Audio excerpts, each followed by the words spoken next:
तय हो जाने दुनिया के प्यार ही देखवे आजा से नूरा लगावे आजा साल भर कैसे बिना तोहरा बीतल आखिर ये सोना मोहब्बत ही जीतल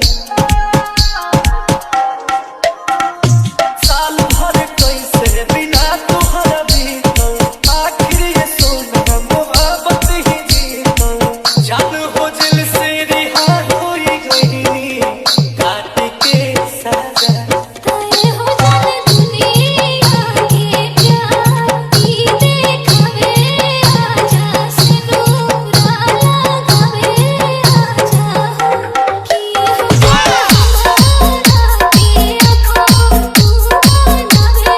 आजा से नूरा लगावे आजा रितेश कुशवाहा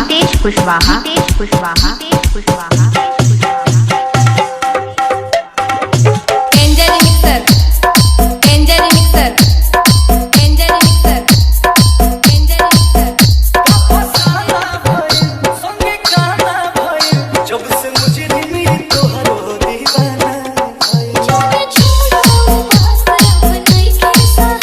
ते सुख पड़ल बाटे खो जाता सा तेरी बेरी तो याद पुराना का करे लो ताजा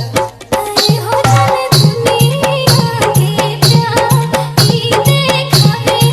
आजा से नूरा लगावे आजा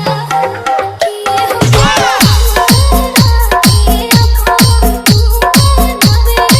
आजा से नूरा लगावे आजा रितेश कुशवाहा